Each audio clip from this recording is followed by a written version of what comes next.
They come from all walks of life. Computer experts, artists, engineers, booksellers, and blue-collar workers.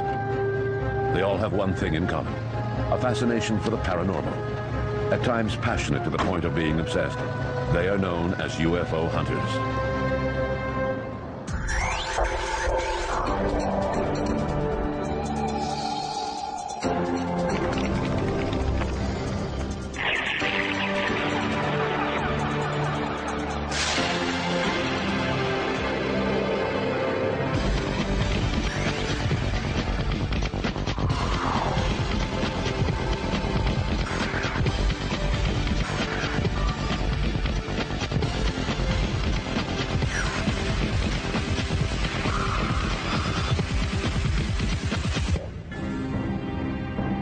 For the past 50 years, the phenomenon of unidentified flying objects, commonly referred to as UFOs, has frequently made the headlines. Exploited by tabloids, ridiculed by skeptics, and for the most part scorned by the scientific community, the UFO phenomenon has captured popular imagination. In Canada, surveys confirm that the public is interested in unidentified flying objects. In the United States, dozens of books on the subject are published each year, and Hollywood generally comes out with at least one film per season. The U.S. has the largest UFO group in the world, called MUFON, the Mutual UFO Network. Its members gather every year at the International UFO Symposium. Webmaster for the internet site UFOcity.com and co-author of Left at East Gate, Peter Robbins is a well-known New York artist. He is quite familiar with the community of UFO hunters. We are a wildly varying lot of people. We are as different as any random section of society, I think. What unites us is an intellectual curiosity, maybe a little bit of a spirit of adventure. Most of us like digging either allegorically or in a library or actually in the field. Most of us are somewhat idealistic, which usually means we're somewhat naive. La motivation, évidemment. They are obviously motivated by a desire to try and understand what's happening. Often, when you scratch beneath the surface, you find a desire to believe in the existence of extraterrestrials. Behind their impartial front, we can see their desire to believe. We actually are interested in the truth about something that is a genuine mystery. Some of us have PhDs in the natural sciences. Many of us have backgrounds in the arts, and we come to it from a creative sensibility. It is precisely this eclectic attitude that has greatly contributed to tarnishing the reputation of the UFO community. As soon as a UFO is observed, UFO hunters find themselves shoulder to shoulder with journalists at the site where it was observed, both trying to make the most out of it. One camp sees it as a great news story, while the other camp sees an opportunity to talk about their wild theories, worldwide cover-ups, alien abductions, or a threat of an alien invasion.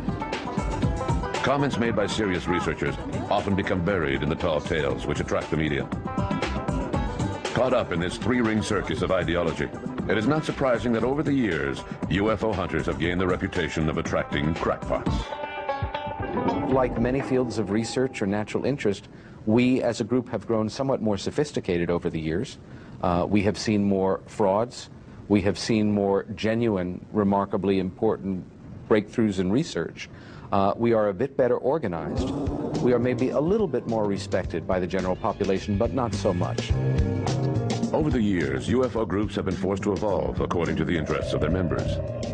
Their interest is often tempered by the events themselves and by pressure from the media. UFOs are not the same today as they were years ago. To better understand this evolution, we have to go back to the Kenneth Arnold affair in 1947, which spawned the expression, flying saucer.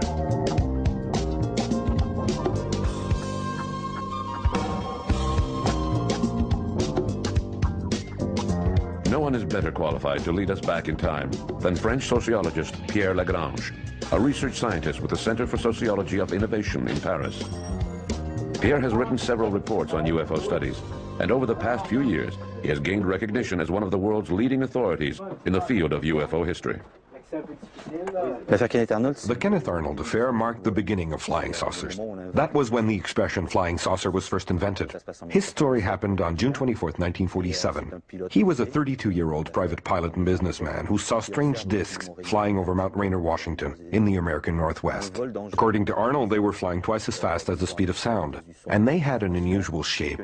They were not exactly saucer-shaped. They were rounded in the front and triangular in the back. And he described their flight as saucers skimming over the water. And when he reported this to a reporter, a news reporter, the journalist wrote down flying saucers, and the name was born and has been with us ever since. The objects seen by Kenneth Arnold were probably nothing more than a flock of migrating birds. However, his story gave birth to the modern era of flying saucers. Back in 1947, unidentified flying objects were not synonymous with extraterrestrial spacecraft.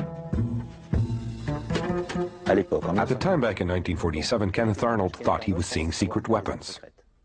Obviously, the prospect of extraterrestrials was soon raised. If we look back at the first articles written in the press on June 26 and 27, 1947, the objects were not only presented as extraterrestrial airships. That was just one theory among others. The theory of secret aircraft was the most popular. The day after Kenneth Arnold's observation, the U.S. Army put up a wall of silence and took extraordinary defense measures. Planes are on patrol for flying saucers. Cameras installed to photograph them. Portland, Oregon, the area from which came the first weird reports.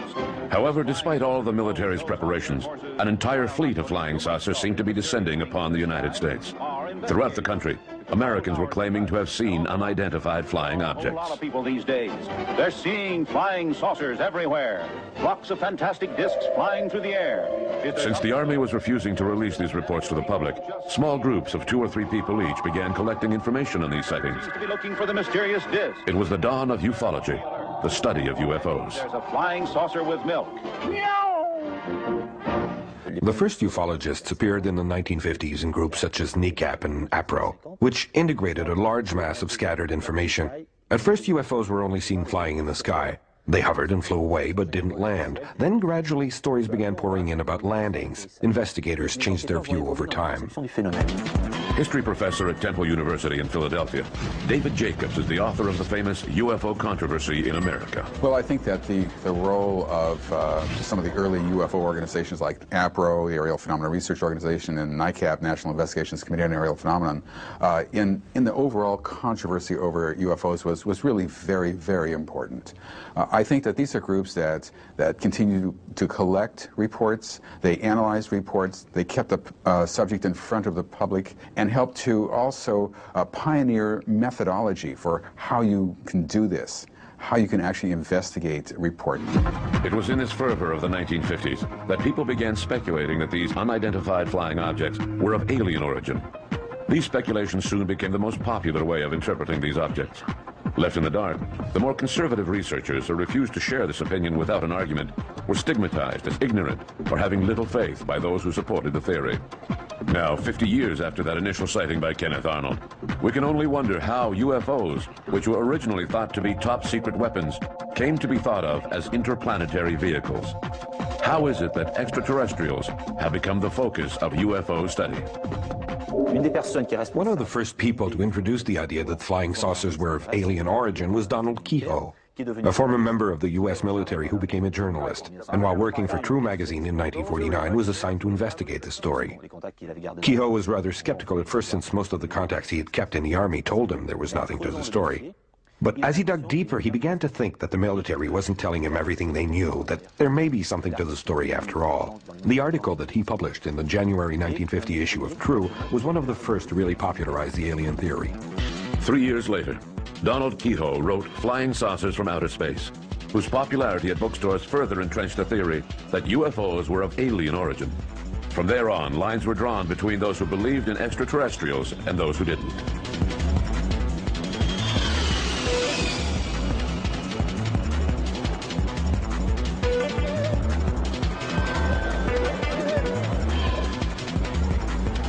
While America was debating over whether or not unidentified flying objects were alien in origin, on the other side of the Atlantic Ocean, France was experiencing an unprecedented wave of UFO sightings. Up until then, UFOs were just strange things flying around in the sky. But now they seem to be landing everywhere. Even worse, the occupants of these spaceships were strolling around on our planet. One of the most striking stories happened to Marius Deville from Carouble in northern France on September 10th, 1954. I heard my dog barking, and it didn't sound normal to me. At first, I just ignored him, but then I decided to go see what he was barking about. I came over here, and I saw two men, or rather, two beings. How far away were they? They were on the other side of that road there, about 12, 15 feet away. Can you tell us what they looked like? They were pretty small. I'd say about 3 feet tall. So your flying saucer was over there. How did it leave? Well, it went straight up about 150 feet. Straight up like that? Well, that's when it changed into a ball of fire and headed east. In the 1960s, a whole new generation of investigators appeared on the scene, like John Keel, who wrote an entire series of books. He also investigated matters that did not seem to interest other people. He examined things that were outside of the box, things that seemed UFO-related, but which were still on the fringe. With investigators like John Keel, it wasn't just a matter of aliens visiting us in their flying saucers. Keel's perspective was much larger and more complex, touching on both ecology and the occult, with phenomena that might be linked to our basic human nature. Some people proposed psychological theories for his phenomena. Keel was now in the area of parapsychology, where things were happening to our society other than simple visits by extraterrestrials. Thanks to John Keel, a movement began in the late 70s that included both UFOs and paranormal phenomena by people who took an interest in these things. They believed that the phenomena were closely linked to the witnesses. The 1970s was also when the U.S. Air Force lost interest in UFOs. In parallel with the work being done by John Keel, other researchers joined the cause, often from university backgrounds, filling in the void left by the military. In the 1970s in particular, after the Air Force in the United States stopped its Blue Book, Project Blue Book, what happened is that it was almost like people were finally free to come out in the open. Those who were brave could come out in the open, and they could now begin to talk about UFO research, do it openly, work together. That's why Alan Hynek formed the Center for UFO Studies in 1973. We had a scientific advisory board of fairly distinguished scientists. And this went on. There was a flowering of very serious UFO research in the 1970s that had begun in the 1960s. It lasted some into the 1980s to a certain extent, but several factors intervened. Not Roswell, not necessarily abductions, other problems like lack of funding, again. Like of the fact that no progress was being made. The lack of concrete results led some ufologists to question their beliefs, and they divided into two camps. In the late 1970s, something interesting happened in ufology. Criticism began to come from within. Skeptics had been regarded as rationalists who knew nothing about the UFO cases. Now the situation began to change, and longtime believers, who had felt strongly about the subject for years, began to say, "We don't believe in them anymore." In 1977, French ufologist Michel Monnery wrote a book called What If UFOs Didn't Exist? According to the author, UFOs are nothing more than a misinterpretation of known phenomena. They're not real, they're only a myth. There are no aliens visiting us, and there are no strange phenomena. There were just mistakes made by confused people who saw Venus, weather balloons, aircraft, the moons, and other explainable phenomena. UFO hunters were gradually becoming more aware that merely gathering witness accounts was not enough to fully understand the phenomenon. What was happening in ufology in the 1970s when the first skeptics began to appear within their ranks? It was a time when, having discussed eyewitness accounts at length, UFO researchers began to think, we need to be more scientific. There's a price to pay. We have to change our methods. It's not enough just to gather eyewitness accounts. We need to produce evidence, like scientists do.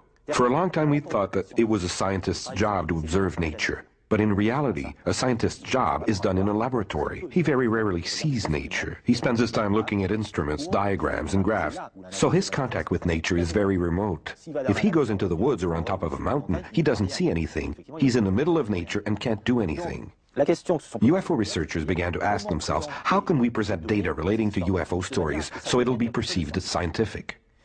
They realized that there was a price to pay, that they would need to do more than gather stories to succeed, or simply state their opinion like a judge or a police officer. They would need to delve into the facts and come up with items that would allow experts to decide if there was a case or not.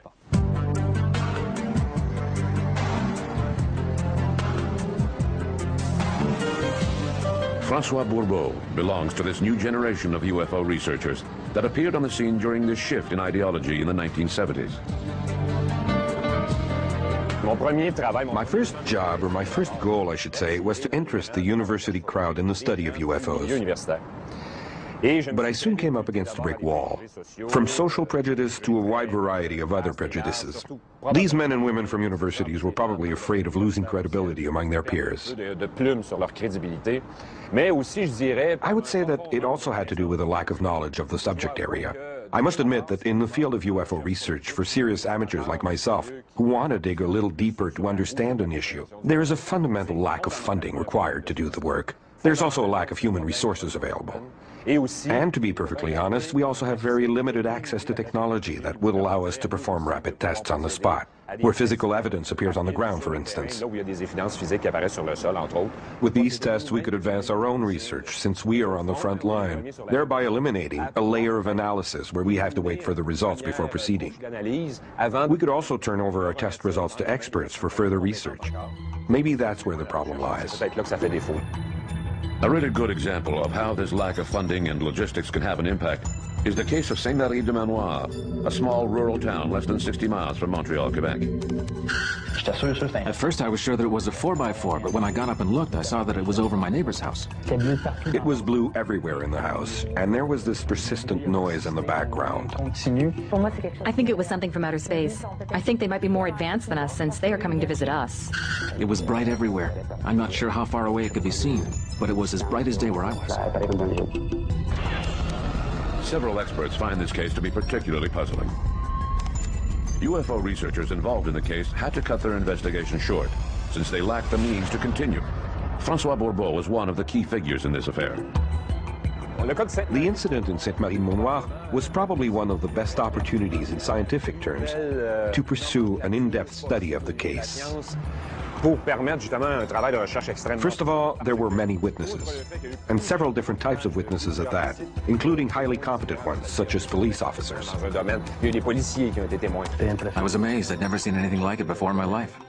Several levels of society were represented among the witnesses, and there was physical evidence left on the ground. Electromagnetic effects occurred in the immediate area, and a trace of the craft was left on the ground. This incident happened in winter, and the grass turned green where the UFO mark was found. Using my own money, I paid Laval University to analyze grass and soil samples. Chlorophyll levels were 10 times higher, and nitrogen had gone up by 300%.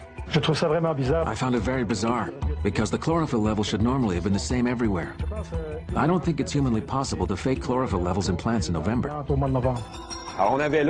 We had material on our hands that could have been genuinely investigated. But somehow we missed our big opportunity. We didn't succeed in capturing the interest of enough people in the fields of botany, physics, electricity, magnetics, or mathematics. We didn't get plant geneticists involved in our project. A lot of work could have been done to rule out natural causes.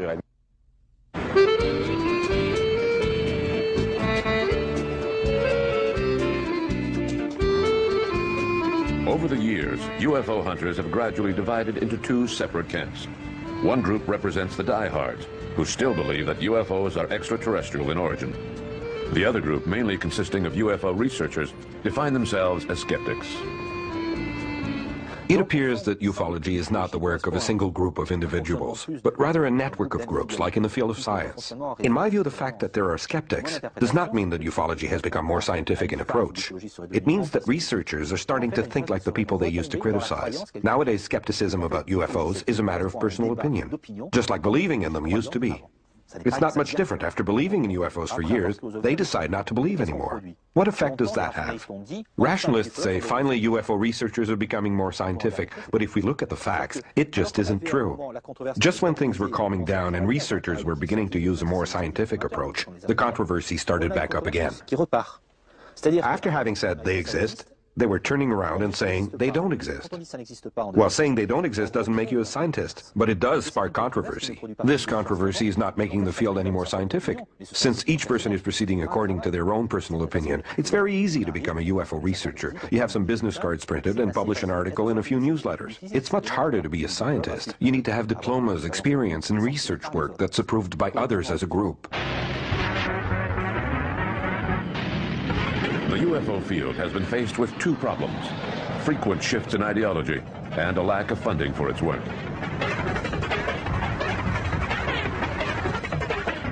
Victims of precarious budgets, most UFO associations cannot hire paid staff.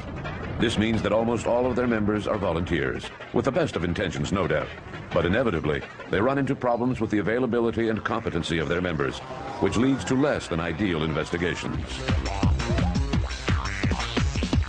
Fascinated by the subject of UFO since the mid-1970s, Antonio Junius, a writer for Fate magazine and co-author of the UFO briefing document, is quite familiar with the problems faced by UFO researchers.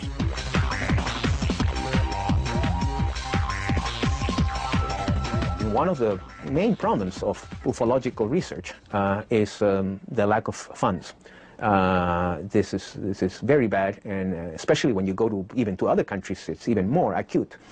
And there was a short period, I would say through the 90s, where you suddenly had this emergence of the philanthropists. In the late 1990s, U.S. multimillionaire Lawrence Rockefeller financed a series of meetings on the American East Coast. Chaired by astrophysicist Peter Sturrock of Stanford University, California, the Pocantico meetings are now considered to be the most important initiative that has taken place in the field of UFO study over the past few years. Francois Louange is an optics specialist who directs Flex Image, a corporation specializing in satellite imagery. He was an active participant at the Pocantico meetings. The Pocantico conference, organized by Mr. Rockefeller in 1997, was highly instructive. This gentleman, who has large sums of money, tends to spend a lot on artistic and human causes. Lawrence Rockefeller had a certain curiosity about UFOs in general, and crop circles in particular.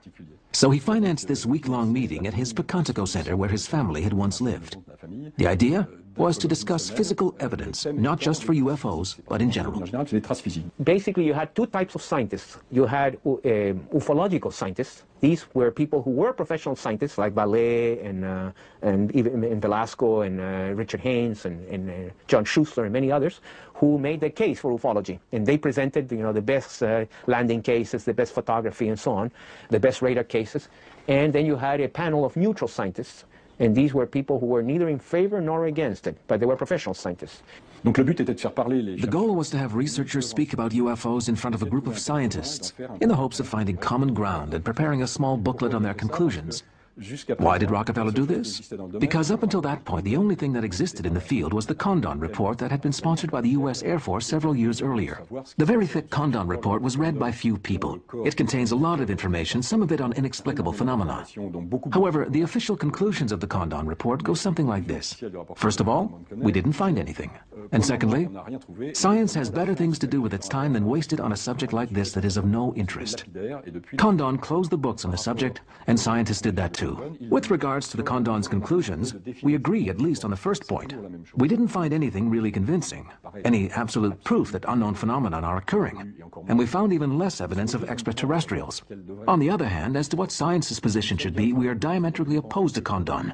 We feel that given the evolution of the information gathered and the technologies at their disposal, it would be in the best interest of science to research the subject intelligently, to listen to UFO researchers, and to continue the work.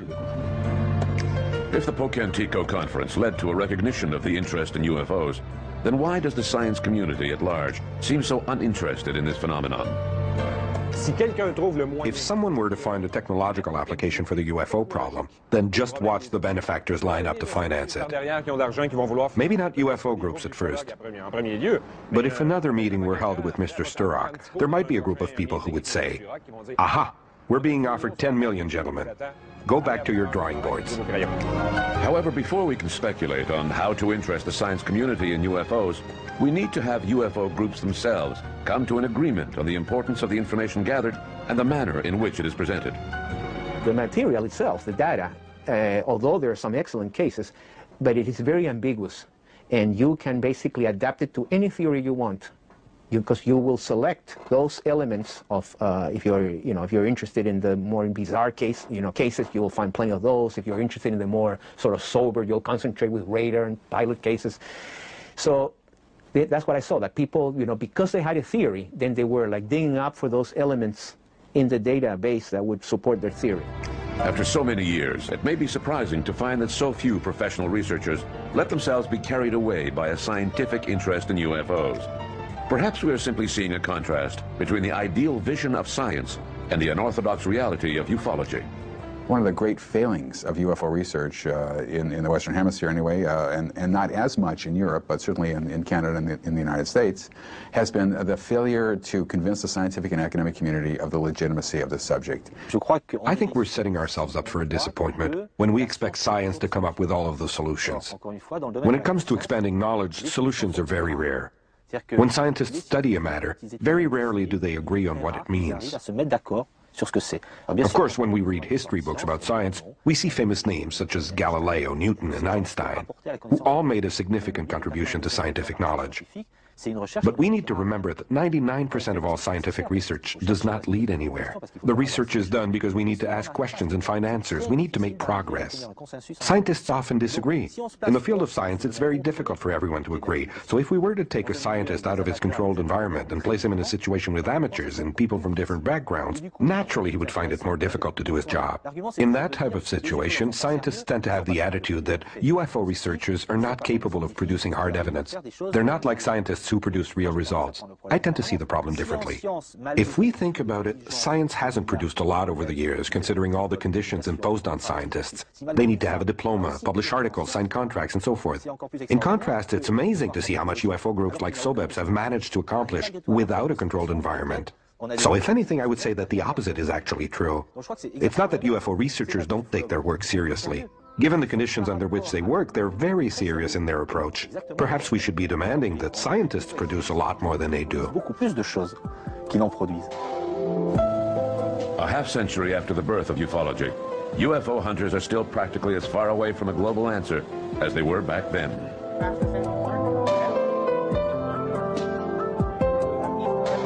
Can their limited success be blamed on a lack of effort, a poor choice of witnesses, or is it simply that ufologists have had to pay the price for resorting to sensationalism once too often? Well, obviously, we still don't know what the UFOs are. If we did, the discussion would already be on a different level. People already automatically, and this is even in France, I would say not the researchers, but the culture and the media, automatically equates UFOs with extraterrestrial beings, coming in spaceships. So this is the sort of the cultural interpretation. The popular cultural interpretation, I would say, all over the world. In this world of superficial choices and judgments, abduction by aliens, the Roswell crash and cover-up, these are sexy. These are hot topics. Even though time is passing, Roswell's 53 years ago, it still captures the public imagination tremendously. I think it makes it very difficult for the serious research of ufology because so much of it now has become basically a media-oriented entertainment and sensationalism. The lack of interest in UFOs by the elite of the science community is not only due to the ufologists' tendency to believe in wild rumors of alien abductions and flying saucer crashes.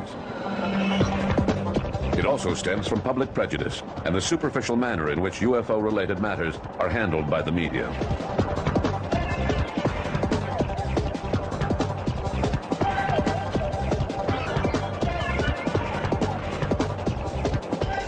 An associate member of the National Center for Scientific Research in Paris, Bertrand Meust has written several books on UFOs, such as science fiction and flying saucers. There are several factors that come into play. On one hand, there is the unstructured research that has been done up until now by amateurs, whose standards of quality are not as high as those of the science community. On the other hand, there has been this incredible challenge to have this subject regarded not only as a serious matter, but also as something important, something worthwhile studying. This message has not yet found roots within the scientific community in France. To give you an example, my peers are sociologists and ethnologists, and you wouldn't think that the study of UFOs would be a problem for them. since they study sociological and cultural phenomena. But even within these groups, UFOs are not considered to be a serious subject of study. And if a sociologist decides to study UFOs, he risks becoming a social outcast. The situation is absurd. As you can see, there is a sort of barrier, a fear of cultural or philosophical rejection. The people that matter don't look at our findings. It is much easier to say, well, this can't be because it isn't, therefore it's not, therefore I'm not going to waste my time. It is still informed by a great deal of ignorance, and most interesting, if you go back and you study the first reports of UFOs in the major American media, going back to the summer, the autumn of 1947 or so, you will see a pattern of reportage in major American newspapers, start with the New York Times, that continues to a degree to this day, and it usually goes like this. There is an initial report of an incident, an event, a sighting. Then there is a response, either in the same article or a follow-up article, by some kind of authority, who usually would have no knowledge of this subject, but they are a psychologist, or a meteorologist, or a biologist, and they are going to tell us, well, this is nonsense, I have a PhD and I know, and the American public, the Western public, has been brilliantly conditioned, overtly and covertly, by the media, by the government, by themselves, to literally wire up in their minds when you hear UFO. You see the mouth moving, but somebody is saying, I saw UFO. What you are hearing is, maybe I'm crazy and should be in an institution. In order for ufology to rise above the scorn and ridicule that it faces, and in order to determine with any degree of certainty whether or not unidentified flying objects are indeed alien in origin, it is vital that this field of study receive a minimum of physical and logistic support. In my opinion, state intervention is indispensable if you want to do a thorough job, since the most useful sources of information are generally state agencies. If we take France, for instance, there is the state police, the Air Force, and civil aviation. Obviously, these organizations are not going to pass on information, especially the Air Force, with its need to keep defense issues confidential. It's very difficult for someone outside of these agencies to obtain information such as radar data. In the late 1970s, France became the only member of the G8 to set up such an agency. It was called CEPRA. As part of its mandate, this group examines unidentified phenomena in French aerospace.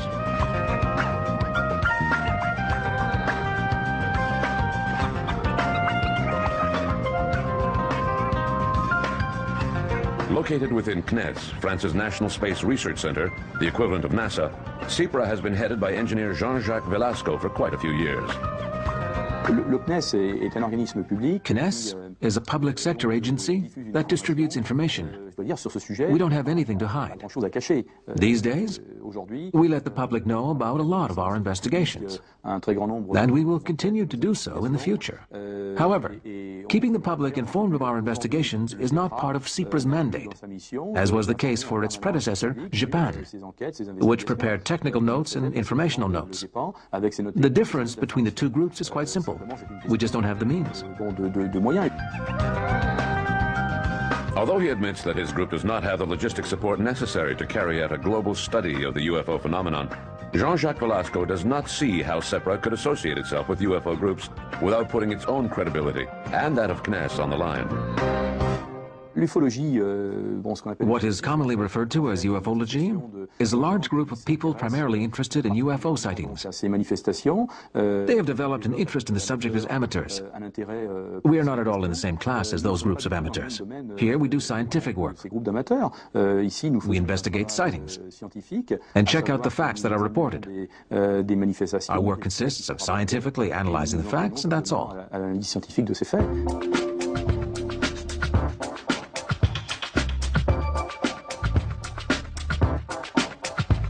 Other than France, only a few countries in South America have set up official agencies to collect UFO reports, often undercover as part of their military activities. Elsewhere in the world, UFO reports are lost, destroyed, or find their way into a box in the basement of an administrative building. In Canada, the RCMP and Transport Canada used to send their reports to the National Research Centre in Ottawa. After a quick read-through, the reports were then transferred to the National Archives building, where they waited patiently for someone to come along and examine them. Recently, Canadian UFO researcher Chris Rutkowski decided to do something constructive with these reports of UFO sightings. After the year 2000, An arrangement between myself and Transport Canada allows the reporting of objects seen in the sky to be made through them to me, and I produce an annual report of sighting activity to try and understand what it is that people were seeing. You see, the National Research Council itself was not interested in UFOs, but the possibility that UFO reports might lead to the recovery of meteorites. But I've chosen to do something with the data because I think it's important that we understand what it is that people are seeing. Not what is perhaps reported in the tabloid newspapers, perhaps not what we see in the movies, but what is it that is actually seen by people. And to do that, we need the actual reports. So it is a very good arrangement from a scientific standpoint, simply collecting the data from Quebec, from Newfoundland, from British Columbia, from the Yukon and Nunavut now as well, and analyzing the data for an understanding of what it is people really are experiencing and seeing when they report a UFO. Chris Rutkowski's initiative is an exception to the rule. In the United States, where more UFO sightings are reported than anywhere else in the world, there is no mechanism in place to provide UFO groups with a copy of these reports. They usually end up in a shredder. One of the things to me that puzzles me that after all these years in the United States, for instance, no single repository was created for all the files. That would have been money much better spent, you know, and just create a central location where when the organizations go out of business, or which happens, you know, when the leader dies or something like that, there's nothing. After 50 years of UFO research, how can we best sum up the results? Researchers, for the most part amateurs, have still not succeeded in rallying the science community to their cause. Living on the edge, they are constantly faced with prejudice. For the time being, UFO hunters continue their pursuit, navigating through strange worlds in the search for evidence to support their theories. Beyond the rhetoric of UFO groups, it is clear that if scientific institutions were to undertake a serious study of UFOs, they would not make long philosophical speeches on the wonders of science.